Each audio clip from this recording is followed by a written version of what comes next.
All right, welcome back, everyone. Today we're going to be diving into something pretty unique, Mm. a practice called hooponopono. Okay. Now it's this ancient Hawaiian tradition with a Interesting. really interesting purpose, healing and forgiveness. Right. And you actually provided some really fascinating material on it. Yeah. So I think let's sort of unpack this together and see what we can learn. Sure. Yeah. Sounds good. So Ho'oponopono, just to give everyone a little background, Okay. it's from Hawaii, Mm-hmm. and it's all about reconciliation and healing. Yeah.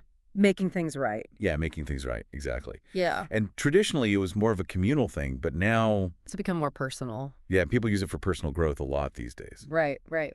But I think one of the things that's so intriguing about it is this idea that we're all interconnected. Yeah. So, like, healing ourselves can actually contribute to Or healing hers. Yeah. the world around us. Exactly. And then there's this whole thing about these 4 phrases, Right. which we'll get into, but they're really simple, yet they're supposed to be so powerful. Yeah. They're very simple. So I'm really curious to dive into that with you. Yeah, definitely. So maybe you could start us off.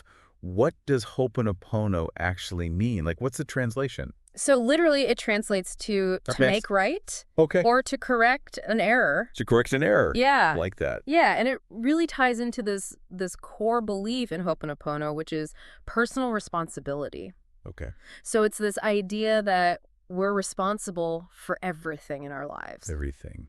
Yeah, even things that seem external, because Yeah. it's believed that they stem from our own unconscious beliefs or memories or energy. So it's like, even if something happens that's seemingly outside of our control, Right. it's still somehow connected to us. Yeah, on some level. Okay. That's a pretty powerful concept. Yeah, it's a big one. So let's talk about those 4 phrases you mentioned. I'm sorry, please forgive me, thank you, and I love you. Right. On the surface, they sound pretty simple. Yeah, deceptively simple. But I'm guessing there's a lot more to them than meets the eye. Definitely. Each one carries a deep meaning within the context of Ho'oponopono. Okay, so break it down for us. So, I'm sorry is acknowledging our role in a situation, Taking responsibility. Exactly. Taking responsibility for our part, even if we don't fully understand it yet. Right. And then, please forgive me, that's about seeking forgiveness for any harm caused, Right. whether it was intentional or not. Oh, so even if it was unintentional. Exactly. It's about clearing that energy. Okay, interesting. And then, thank you. This is expressing gratitude, for the opportunity to heal, for guidance. Or the opportunity to heal. Okay. Yeah. And finally, I love you. It's about sending love and positive energy to the situation. Okay, so you're not necessarily saying it to another person. Not always, no. It's more like directing it towards the problem itself. Exactly, to help transform it. Okay, I think I'm starting to get it. It takes a little practice to wrap your head around. Yeah, for sure. So how do you actually practice Ho'oponopono? Like, what are the steps? Well, it's pretty simple, really. Okay. First, you identify the issue or problem you want to address. Okay. Then you just focus your attention on that issue. Right. And you repeat the 4 phrases. I'm sorry, please forgive me, thank you, I love you. Exactly. And you say them with feeling, with intention. Okay, so it's not just like a rote repetition. No, it's about really feeling the words. Got it. And then the last step, you just let go and trust in the healing process. You just let go. Yeah, surrender to it. Okay, that sounds a lot easier said than done. It can be, but with practice, it gets easier. So can you use Ho'oponopono like anytime, anywhere? Pretty much, yeah. It's a very versatile practice. Okay. You can use it for emotional distress, relationship challenges, if you're feeling negative energy, Right. even for self-sabotaging patterns. Oh, wow. So it can be applied to a pretty wide range of things. Exactly. It's all about clearing that energy. Now, I know a lot of people wonder, like, how long do you have to say the phrases? How often do you have to practice? Yeah, that's a common question. What do you tell them? I tell them there's no right or wrong answer. Okay.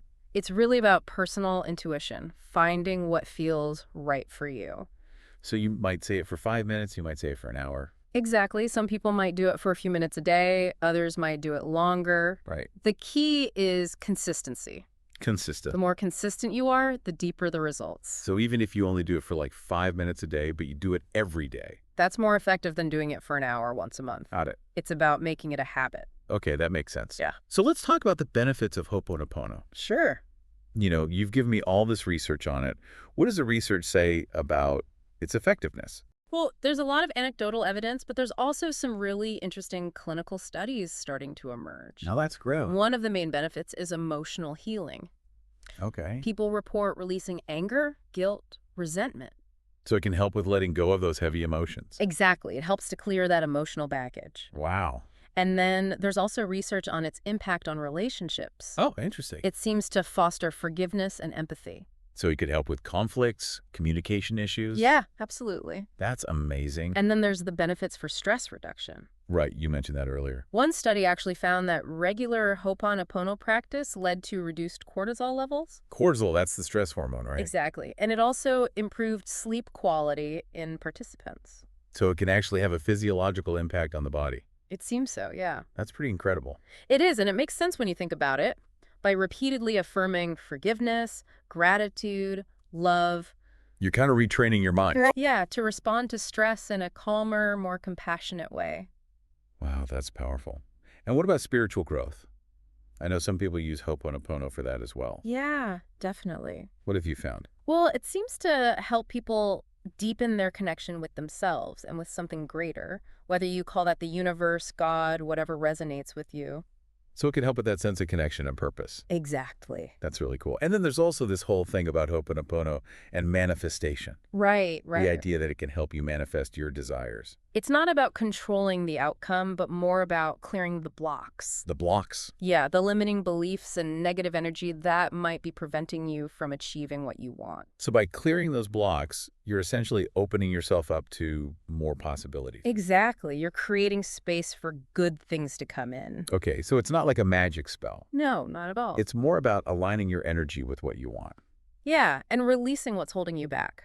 That makes sense. So for someone listening who's maybe feeling a bit overwhelmed by all of this, Sure. what are some simple tips for getting started with Ho'oponopono? Well, first, I'd say be patient with yourself. Patience, okay. Yeah, it's a process, not a quick fix. Right. And be kind to yourself. Don't get discouraged if you don't see results right away. Self-compassion is important. Absolutely, and make it a regular practice. Like we talked about earlier, consistency. Exactly. Even if it's just for a few minutes each day, that consistency will make a big difference. And you can combine it with other practices too, right? Yeah, like meditation, journaling. Right. Anything that helps you connect with yourself. Exactly. Okay, so those are some really great tips. Mm-hmm. You know, it's amazing to me how such a simple practice can have such profound effects. It really is. And I think that's what makes it so appealing to people. It's accessible. Anyone can do it. Exactly. You don't need any special equipment or training. Just willingness to try. And an open heart. Well said. This has been a fascinating deep dive. I'm sure our listeners will get a lot out of it. I hope so. Thanks for sharing your insights with us. My pleasure. Thanks for having me. You know, as we've been talking about Ho'oponopono and its focus on personal responsibility and clearing energy, Yeah. it's got me thinking about something. Like, how might applying Ho'oponopono to our relationship with the planet, Interesting. you know, taking responsibility for our impact on the environment Mm-hmm. and sending love and healing energy to the earth? That's a really powerful thought. Yeah, I mean, if Ho'oponopono can help us heal our relationships with ourselves and others, Right? maybe it could also help us heal our relationship with the planet. I think it's definitely worth exploring. Something to ponder, right? Definitely. Well, on that note, we'll wrap up this deep dive. Okay. Thanks for listening, everyone, and be sure to check out the show notes for more resources on Ho'oponopono. Great. Until next time. See you later.